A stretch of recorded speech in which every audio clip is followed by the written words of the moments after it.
សូ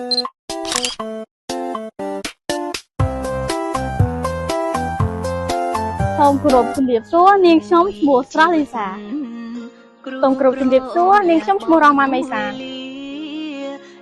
ជំរាបសួរនាងខ្ញុំឈ្មោះហ៊ីមប៉ារីណាគោរពជំរាបសួរខ្ញុំបាទឈ្មោះហេងច័ន្ទរតនាសូមគោរពជំរាបសួរនាងខ្ញុំឈ្មោះកនស្រីកែវពួកយើងមកពីវិទ្យាល័យចំណេះទូទៅនិងបច្ចេកទេសព្រះបាទសម្ដេចព្រះបរមនាថនរោត្តមសីហមុនីជាក្រុមស្របចូលខ្លួនបបកស្រាយនៅប្រធានបទមួយដែលបានលើកឡើងថាការសិក្សារបស់សិស្សទទួលបានលទ្ធផលល្អអាស្រ័យលើការខិតខំប្រឹងប្រែងរបស់គ្រូ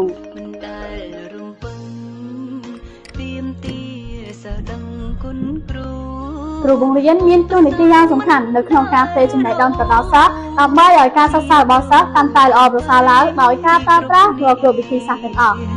អមរំកូនកូនពីលួងលោមចូលសាលា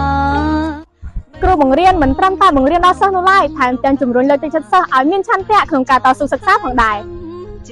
លោកគ្រូអ្នកគ្រូតែងតែស្វែងរកវិធីសាស្ត្រថ្មីៗដើម្បីឲ្យសិស្សានុសិស្សមានចំណង់ចំណូលចិត្តនៅក្នុងការសិក្សាលោកគ្រូអ្នកគ្រូប្រៀបដូចជាឪពុកម្ដាយទី2ព្រៀនប្រដៅដំបូងមានល្អៗដល់សិស្សានុសិស្ស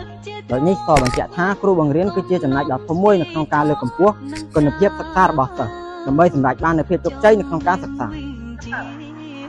សូមគោរពអរគុណសម្រាប់ការចំណាយពេលវេលាដ៏មានតម្លៃទស្សនាវីដេអូយើងខ្ញុំ